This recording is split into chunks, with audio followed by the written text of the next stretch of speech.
2000년 8월 12일 토요일 러시아 해군 북방함대 소속 오스카급 핵 잠수함 쿠르스크함이 노르웨이 바렌츠해에서 군사훈련 중 침몰하게 된다. 러시아의 해군 병력 감축이 진행 중이던 1994년 한 척의 핵 잠수함이 건조된다. 이 잠수함의 이름은 쿠르스크호. 잠수함의 길이는 154m, 선폭 18.2m이며 잠수 시 배수량 18,000톤급의 잠수함으로 만들어졌다. 2기의 원자로가 있으며 24개의 핵탄두 미사일을 탑재할 수 있는 능력을 지녔다. 또한 어뢰를 직격으로 맞아도 가라앉지 않는 잠수함으로 평판이 나 있었고 구소련의 기술이 집약된 잠수함이었다. 건조비가 23억 달러나 들었던 이 핵 잠수함은 옛 소련이 남긴 마지막 찬란한 유산이었던 셈이다. 2000년 8월 12일 토요일 쿠르스크함이 노르웨이 바렌츠해에서 군사훈련을 실시하고 있었다. 당시 쿠르스크호는 2발의 모의 어뢰를 발사할 예정이었다.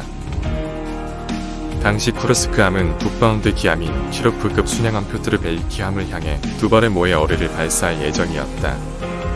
오전 11시 29분 잠수함 함수에서 강력한 폭발이 일어나 어뢰덮개 등을 날려버렸다. 비상사태에는 긴급 부상 시스템으로 즉시 부상할 수 있었지만 주요 장교들의 사망으로 긴급 부상을 할 수 없었다. 2분 15초 뒤엔 이보다 더 큰 폭발이 일어나 선체에 큰 구멍이 뚫리게 된다. 이 폭발로 격실 안으로 초당 9만 리터의 바닷물이 쏟아져 들어오면서 108m 해저로 가라앉고 만다. 이때 폭발력은 엄청났고 유럽은 물론 멀리 떨어진 알래스카에서도 감지할 정도로 폭발이 컸다고 한다. 쿠르스크함은 1000m 수심에서도 견디도록 설계돼 있었지만 엄청난 양의 물이 들어왔기에 통제력을 상실했다. 승조원 118명 대부분은 폭발과 함께 순직했지만 한부미에 23명의 생존자가 있었다. 이들은 어둠 속에서 마지막 기록을 남겼으며 부검 결과 폭발 후 8시간 정도 생존해 있었던 것으로 밝혀졌다. 생존자들은 마지막 희망을 가지고 이산화탄소를 제거하기 위해 카트리지를 이용했는데 하필 바닥에 떨어뜨려 기름이나 물과 접촉해 화재가 나고 만다.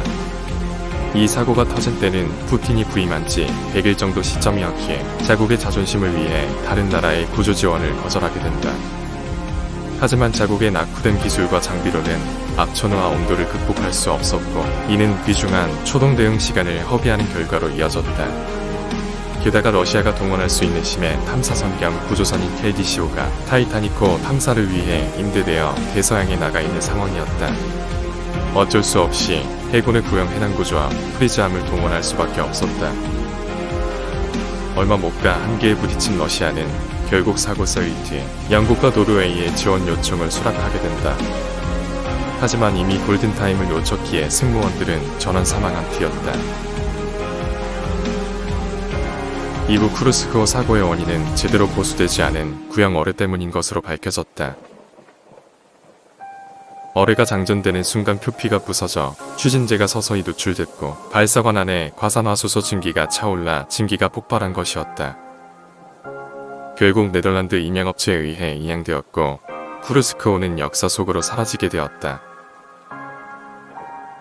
19년이 지난 사건이지만 마지막까지 조국을 위해 훈련하다 전사한 118명의 승조원들의 명복을 빕니다. 시청 감사합니다.